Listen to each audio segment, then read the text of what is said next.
Alright guys, so I'm making this video to help aid our quest to using projectile motion to model real life situations. And what we're doing in this video is just solely making sure we remember how to use our calculator from target 2.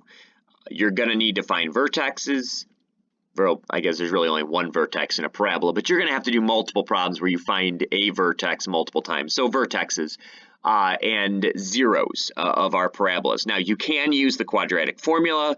You could possibly, probably never factor, maybe complete the square if you really hate yourself enough. But the easiest way to do all these things is going to be just to do it on the calculator. So we're going to use the last example in the notes here. And I'm just going to walk you through what to do on the calculator to accomplish this. So first thing we always have to do is hit our y equals button. Now, I've already put the formula, the equation in there from the last example in the notes. Make sure one big thing is use a negative symbol, not a subtraction symbol on the 4.9 there. Remember, our X button is this one right here, not the letter X, but our variable button. All right, once we have that in there, then we are going to hit zoom. And we're going to hit standard 6. Now, this is going to be our initial window. Very often in real life situations, well, hey, look, there it works out nicely for us. A lot of times, guys, in real life situations, this might not be a large enough window to see the zeros in the vertex. So we would then need to adjust, we don't need to in this case, but we would hit the window button and then adjust the min and the max for the x-axis and the y-axis so we could see everything we need to see. On a test or a quiz, you will be given a window range to use so that you're not wasting time on the test and the quiz kind of guessing and checking at a window range. But we see everything we need to see. I can see the two x-intercepts to find the zeros. I can see the parabola has a highest point for the vertex. So now what we need to use is our calc menu here. So second calc, right? And let's find our vertex first. So now there is no vertex button or choice here. So we have to choose between minimum or maximum because it distinguishes between the two types of vertices here. This is clearly a maximum. It is a highest point as far as the entire graph goes.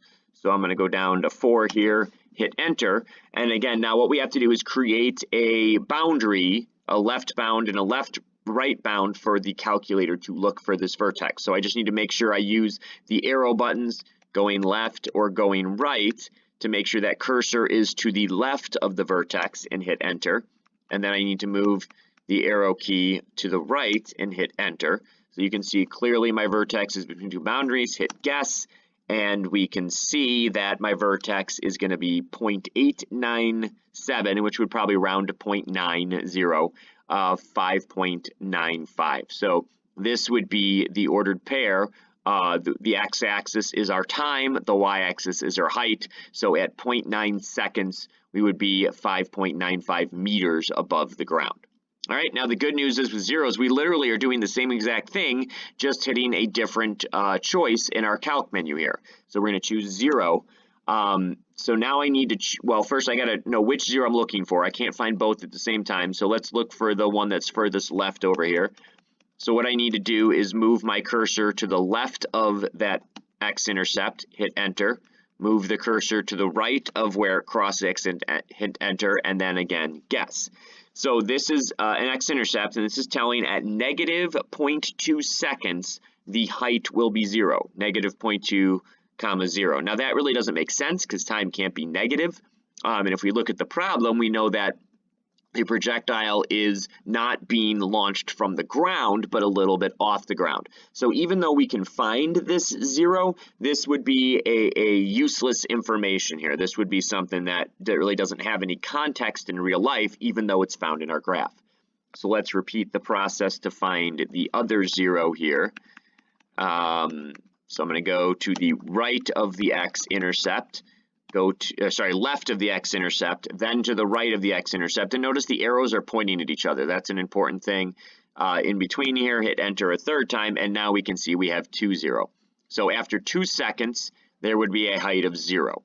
All right, now one more piece of information that's useful to find here is our y-intercept. Now, if you look at your calc menu, you'll see there is no y-intercept here. And that's because we actually don't need it. It's really, really easy. So let's go to our graph, and what we're going to do is hit the trace button. Now, once we start tracing, the nice thing is we can input a domain value, an x coordinate, and it will teleport the cursor directly to that point. We know for every y-intercept that x is 0. So once I've hit trace and I hit 0, you can see my x, it will automatically teleport me right to the x-intercept, which is 0, 2. So at 0 seconds, we have a height of 2 meters.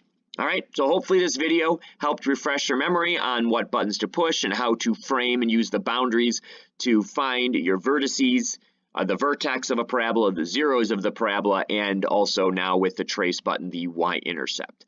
All right, well, have a great day, and I hope this helps you get ready for the test.